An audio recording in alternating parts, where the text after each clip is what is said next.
What's good, my people? Welcome into Buckets, Action Network's daily NBA betting podcast.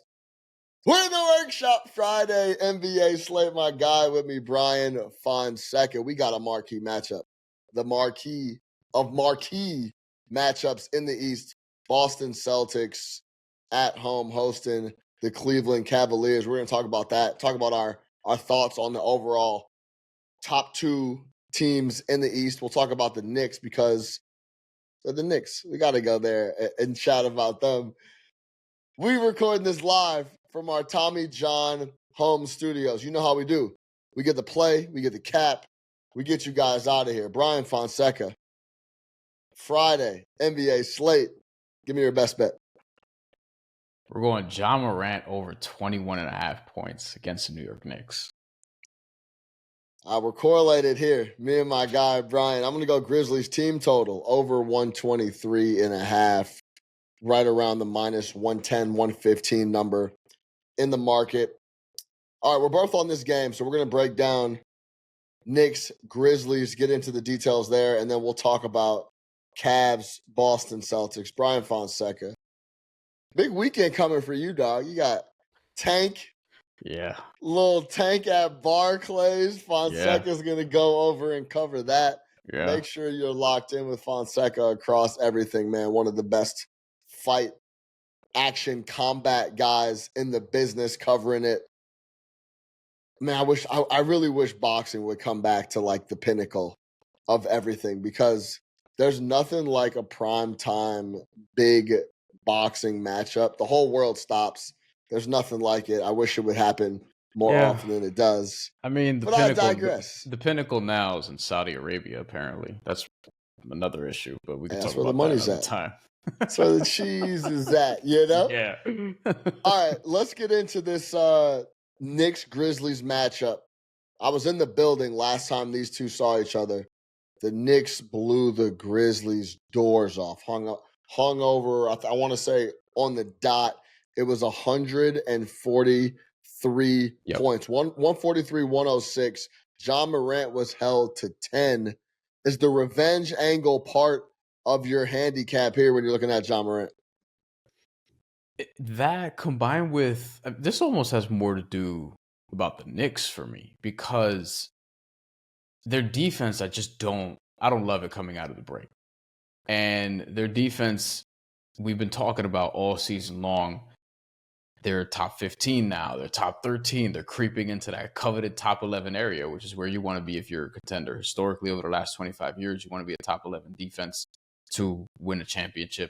And the Knicks have proven that they're not that level defensively, and they're not at the level of the teams that they're chasing. The Cavs and Celtics were playing each other, and then obviously Oklahoma City in the Western Conference, so on and so forth. And you just kind of see the defense. Like, it's too easy to drive on this team. It feels like any team that's playing against them, you can drive, get to the rim, you can drive and kick, you can like do a lot of different things in terms of just penetrating this defense. And Wingstop, quote unquote, as we call them, OG Anunoby and Mikal Bridges, they haven't been that this year. And obviously Jalen Brunson at the point of attack is not going to be Gary Payton Sr. So like John Morant, he's gotten us over at 5 of 8. He's going to, if there's one thing we know John Morant's going to do, is he's going to drive the hell out of the basketball. He's going to get downhill. He's going to get to the free throw line. He's going to get layups. He's going to get floaters. He's just going to get into the lane. This is what he wants to do. Karl Anthony Towns, I think he'll play, but we're not totally sure yet. He's still day to day, nursing a sore knee. I think even if he does, I think if he does, I like this more, because guards all season have been attacking Karl Anthony Towns. The Knicks have struggled with their drop coverage. They've struggled defensively just trying to cover for Karl Anthony Towns. And a lot of times we've talked about this, they overcompensate when he's out on the island, and, for good reason, but then it leaves open shooters. So I almost thought about points and assists for this. It's just it's a little too high for me. But yeah, I like Ja to go over on his points. The matchup is there. The revenge angle is there. That could be part of it too. But it's really the matchup. And then lately, I like what I'm seeing more from him, not from an efficiency standpoint, but from an attacking standpoint. So I feel good about the volume, not necessarily the efficiency, although it wouldn't surprise me if he has a better, more efficient version of a John Morant performance, given how downhill teams are able to get against this Knicks defense, like the Sixers just did in a comeback bid where they nearly stole that game at MSG a couple nights ago. Yeah, I mean, if we're being completely honest about the New York Knicks, who I cover and am there nightly, they have been horrific on defense. Horrific. The last 10 games are 29th in the NBA in defense. They are the worst 3-point defense in the NBA. 30. There's only 30 teams in the NBA. They are dead last. They're giving up 38.5% from three on a night-to-night basis on very clean looks. When we talk about the last 10 games for the Knicks, 120.9 on the defensive rating. And that is a team that is playing 99.5 possessions per 48 on pace.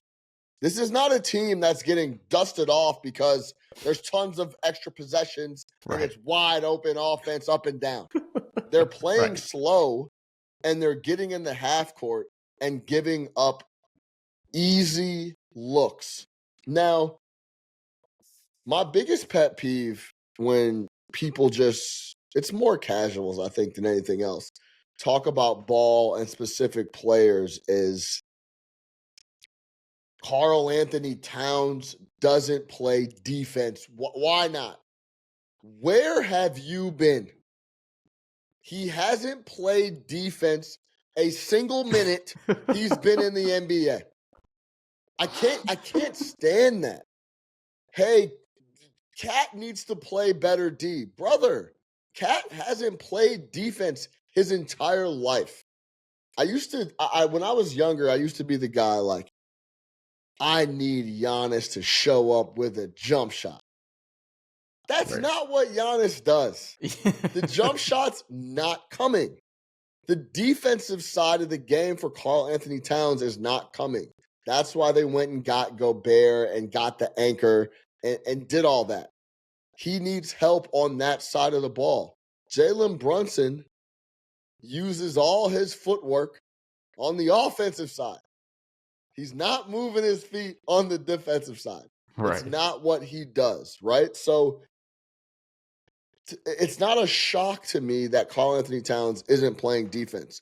But to get into my cap, when we're talking about a team in the Memphis Grizzlies in their building after getting destroyed at Madison Square Garden, now they welcome them in a team that, look, I've been doing this long enough, Fonseca as well. When a guy that's been on his way to come back pops up on the injury report as questionable, 95% chance he plays. Because there's no reason they'd put him on the injury report as questionable. Especially when you've been out for almost a year. Exactly. You haven't played a game all season. The chatter around the Knicks and the league and everywhere widely reported was that Mitch Robinson's probably going to come back here against the Memphis Grizzlies on the road. I like that even more for the Grizzlies team total here, over 123.5. My gut from being around the team and how they move around, my gut is that Karl Anthony Towns will go here in Memphis. It was more of a softer spot to sit him after coming off the Cavs, Boston, and you could get him a easier game to sit against the Philadelphia 76ers. I think he'll be ready to go and suited up here against Memphis. That makes me like the Grizzlies team total that much more. If you go look at the deep numbers on Karl Anthony Towns, he's one of the worst ranking defenders in the NBA. Not a shock to me. But when we're talking about game scripts and game flow, I believe the Knicks will welcome the game that the Memphis Grizzlies are going to bring. The Memphis Grizzlies are going to try to get up and down all day long, number one team in pace. And by default, this new Tibbs team is offense first, and they're going to welcome getting up and down and playing a wide open game. That's why I have the Memphis Grizzlies in a revenge spot coming off a couple of days of rest. This will be their second game since Sunday, when I can't remember who Memphis played Sunday, but they haven't played since Sunday. and this will be their second game in essentially 5 full days. So they'll be rested, ready to go at home. And when we talk about the Memphis Grizzlies in their building, they're a different team. Offensively, their offensive rating goes up 2 full percentage points to 118.9. The defensive rating actually goes down a full 6 points to 108.4 versus 114 on the road. But respectfully, this is still one of the best offenses in the NBA. And the Knicks, I think they're going to be able to compete. And the way the way Memphis pulls away is they just throw the offense in a higher octane and try to get out and run even more than they already do. I think they hang a big number here on the Knicks. Do I think the Knicks compete and could possibly win? Of course. Number's short. It's 3.5. Open 3 has ticked up to 3.5 here the night before. But listen to some of these numbers that they've allowed at home. Memphis is coming off a win versus Phoenix. It was 151-148. Yeah. And then prior to that, they played 5 straight road games. And then they lost to Oklahoma City, the best team the best team on planet Earth. And we can get to that if you guys want to hang out with us on Buckets for the next hour. I can talk about the Oklahoma City Thunder, but we probably won't get into that. But prior, San Antonio, they hung 128. Houston, they got a W. They gave Houston in the grindhouse 120 points. Utah 125, fine. But New Orleans 139, Charlotte 132. They've been putting up big numbers in their building, and defensively the Knicks haven't stopped anyone. I don't see why it starts here in this spot on the revenge angle on an overall healthy Memphis Grizzlies team. The only person on the injury report, a big one, he's questionable, is Desmond Bane, left groin soreness that he's dealing with. Either way, I think in this spot on a Friday night in Memphis, they are able to get up and down on the Knicks, get easy looks, no resistance. The way the Knicks keep up in a high-paced game is to try to keep up. That just runs the score up for me. Give me the Memphis Grizzlies team total over 123.5. What do you think? Desmond Bane, he's been questionable recently, like in other instances, and he hasn't missed a game since February 5th. So it's probably one of these things where, I mean, like you'll list them on the injury report. Like Jamal Murray, he hasn't missed a game in a little bit, and he's been on the injury report like every game. There's just some guys that are like that. Anthony Davis, even when he's healthy, quote unquote, is like that. That Tom Brady. Yeah. LeBron James has been like this now the last couple of years with the Lakers. So Desmond Bane being out would be just a little surprising given that he's been playing through this now for the better part of 3 weeks. And as somebody who has him in fantasy, I obviously hope he plays. With John Morant, obviously the points would look more enticing if Desmond Bane is out, but I imagine that number will jump up. And 21.5 for John Morant also tells me that Vegas at the moment is expecting to see Desmond Bane in uniform. Yeah, I mean, just to go back to, everybody knows that follows Buckets how close I am to the Knicks, and they concern me a little bit. And before we hopped on, Fonseca said, I'm worried about the Knicks a little bit. Yeah. And they give up tons of open looks from deep. As I mentioned, the worst 3-point defense in the league. They come out of the break and they play the Bulls at home at the Garden. They have to go to overtime to get the win. They get absolutely dusted off. Never close in either game versus the Cavs and the Boston Celtics. Essentially, both teams getting whatever shot they want throughout the entire game. The Knicks have 0 answers across the board. Then Philly was an inverse. The Knicks have been one of the worst first quarter, first half teams in the NBA. They come out, look clean in the first quarter, first half.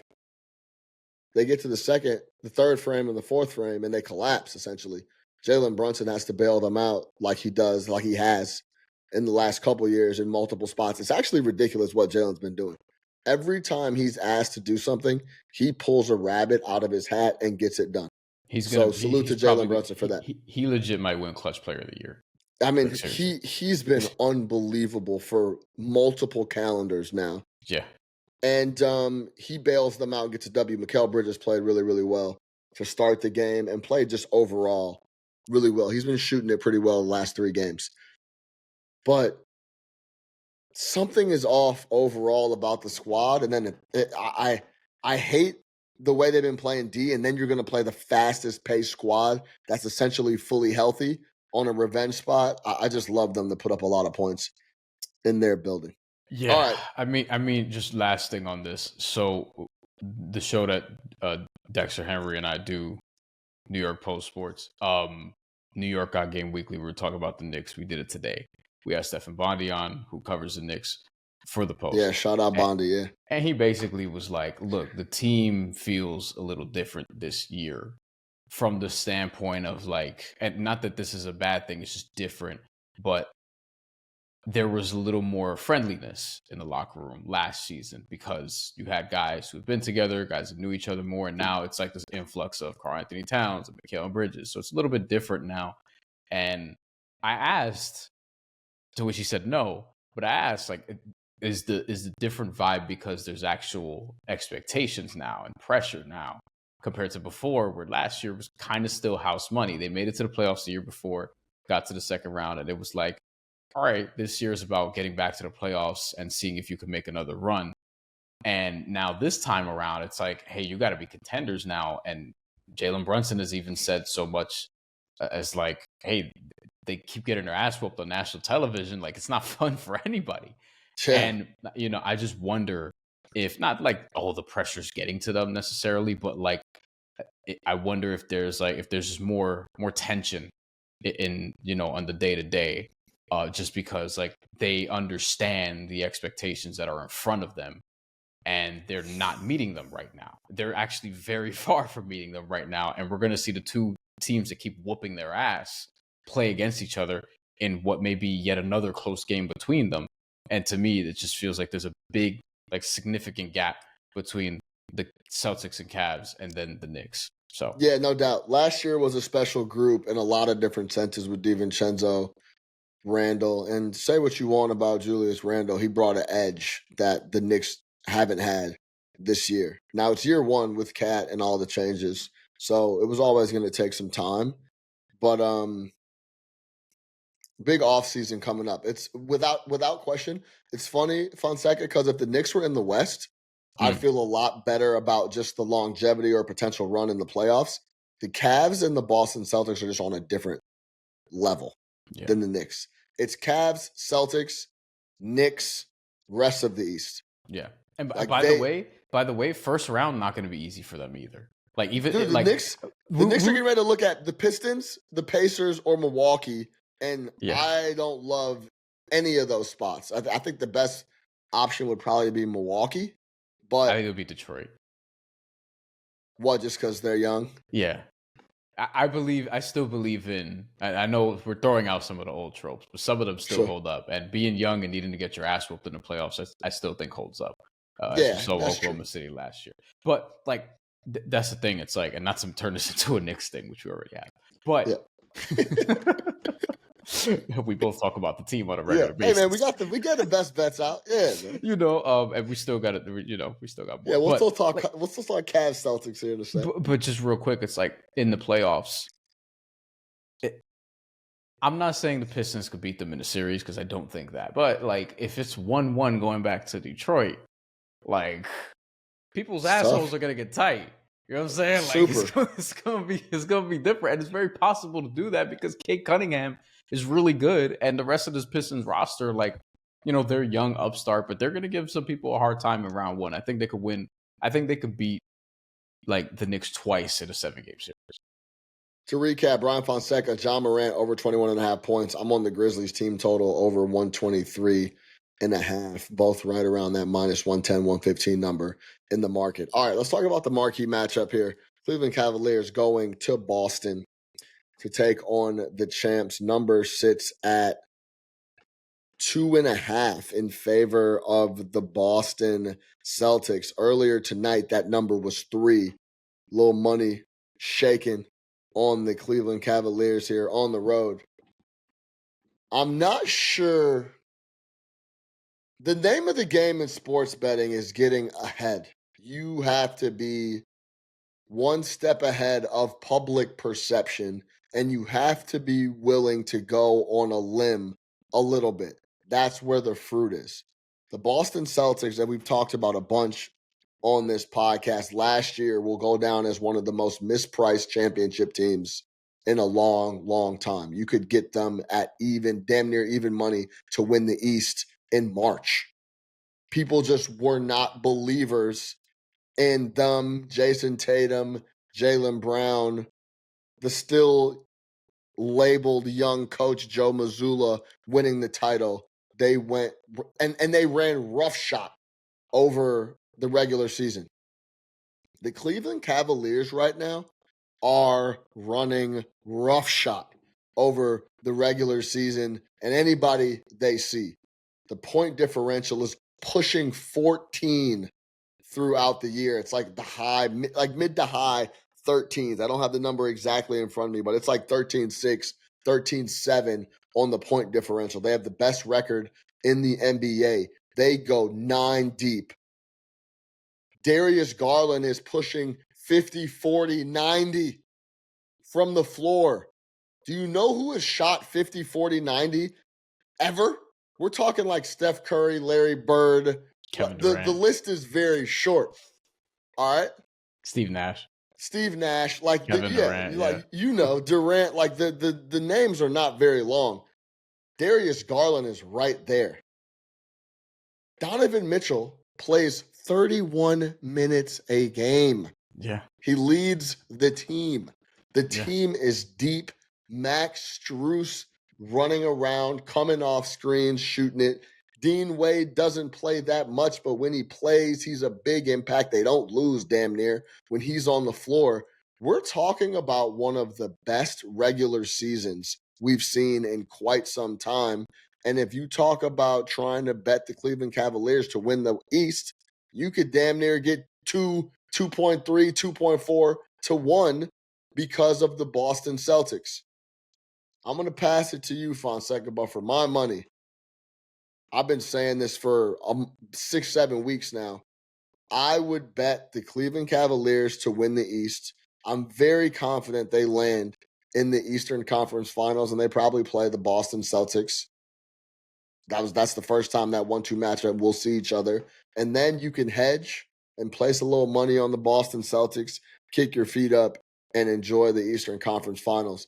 Where are you at on the Cavs and their ability to win the East? I mean, I love 2.7 plus 270 right now at FanDuel for the Cavs to win the East. The Boston Celtics are minus 155. I already have a Cavs ticket. I don't even remember what it is, but I know I have one somewhere. By the way, their regular season win total, which I was on, was 47.5. They've already gotten the over. We got 24 games left to go for Cleveland. Listen, I think this team is really legit. I've been saying to Knicks fans especially and other people that I think Cleveland could actually come out of the Eastern Conference. I would not favor them in a series against Boston because you got to give Boston that respect. I don't think Boston is as effective this year as last year, but I don't know. I need to see what they look like in the playoffs first. Is this just a regular season thing, or has the shooting actually been a little bit less effective, and that's legitimate? I felt better about the defense last year, but I still think in the playoffs, we're going to find out pretty quickly because in round 2, especially, they're going to have one of the Pacers, Bucks, or potentially Knicks, Pistons. If either of those were to get in that mix, it's likely that the Knicks will end up at 3 though, but we'll find out pretty quickly. I think in this specific game though, I really want to take the Cavs, but that's mostly a gut pick. I'm not saying I'm going to do it. I'm not saying this is an official play or anything like that. Just part of me feels like the Cavs are really going to go all out for this one in a way that is understanding of, hey, this is the last time this matchup happens before the playoffs, and there's going to be a concerted effort not send a message, but like really try to get this one, so to speak. And with Kenny Atkinson playing, as you mentioned, Donovan Mitchell, 31 minutes a game, and somebody who leads the team, like I expect those minutes to creep up, just all the way around. I think this would be treated like a playoff game. Like this would be sort of like a playoff exhibition, if you will, in that way. And like I'm really excited for it. To me, and also if you just look at the Celtics during the season, they have not been good as a home ATS team at all. The Cavs have been the best ATS team on the road as a road underdog, which has only happened 4 times this year. They're 3-1 against the spread right now, whereas the Cavs are one of the weaker home favorites ATS this season. This one you could talk me in either direction, but like I really want a Cavs ticket for this game, so I might just do it. But if I did, it would be just straight up on the money line. It wouldn't even be playing around with like 2.5 or whatever. Because to me, at that point in the NBA, if you think a team's going to cover 2.5, just take them to win the game. So if you think the Cavs are going to cover, if you think the Cavs are going to cover, just take them to win. But that's just sort of my read on it. Like I think the world of both of these teams right now, but I like the way the Cavs have been playing just a little bit more. Yeah, as of we're recording this right now at about midnight or so Friday. First thing Friday morning at the strike of dawn on Friday. Jaylen Brown's on the injury report, questionable. Luke Cornett, questionable. Drew Holiday, questionable. So keep an eye on that. Absolutely nobody for the Cleveland Cavaliers is questionable. I'm almost this year, man. I really am believing my eyes on what I'm seeing with the Thunder and what I'm seeing with the Cleveland Cavaliers. The Cavaliers have been unbelievable. They're so deep now. Ty Jerome has been unbelievably impactful. Hunter is a guy that seamlessly has fit in. Sam Merrill is running around shooting jumpers. Evan Mobley is playing out of his mind. Jared Allen continues to do what he does and plays ethical hoops. They got everything you need in a squad. Boston is scary. I get it. But at 2.7 to 1 plus 270, I think there's big value on the Cleveland Cavaliers to win the East. It would be interesting if they got in the playoffs, because you go back and look at that Knicks series where they just got bullied. They just got beat up. Mobley and Allen got beat up. They just weren't ready to go. Yeah. I don't get that vibe from them. Nope. I think this year. They're different. I really don't. I think they're a different squad. And Darius Garland had been dealing with a ton of injuries. He's not dealing with those now. He's been playing great. I'm excited to see what it looks like on a Friday night in Boston. You got to see who plays with Jaylen Brown and Drew Holiday. But, man, if you ask me right now who I'm more scared of, I truly think it's the Cleveland Cavaliers.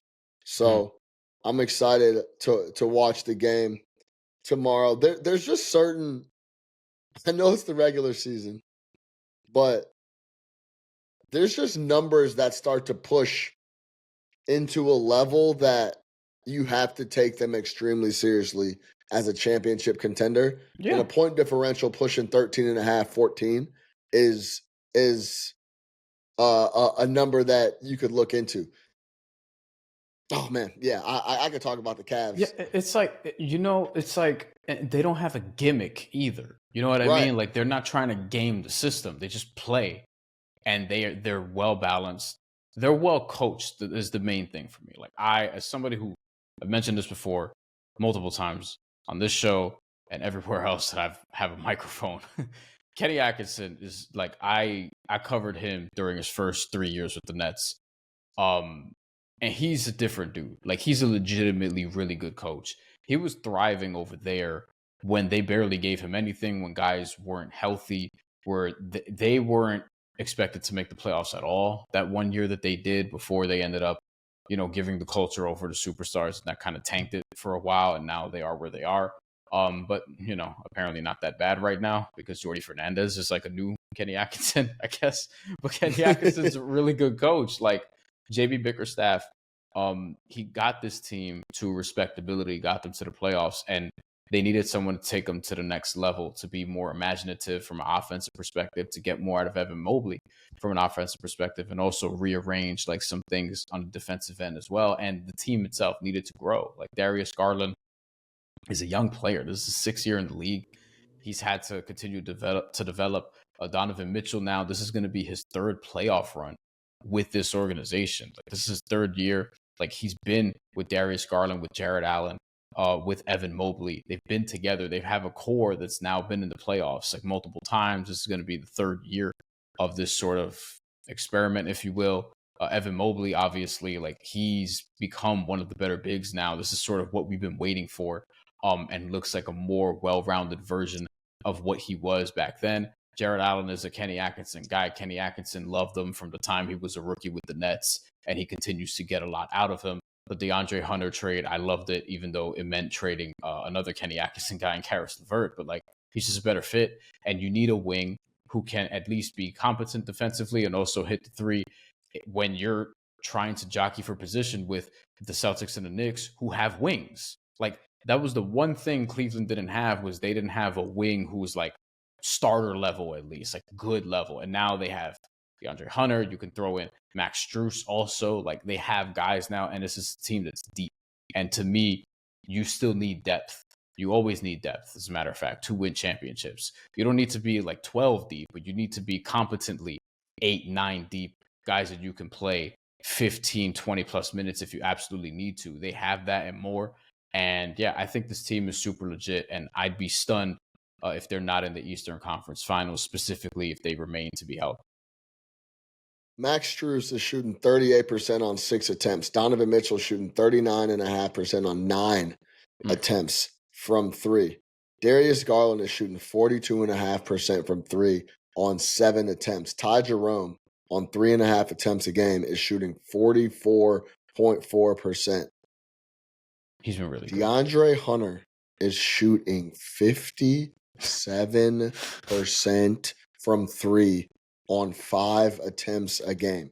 I repeat, DeAndre Hunter 6 games is shooting 56.7% from 3 on 5 attempts.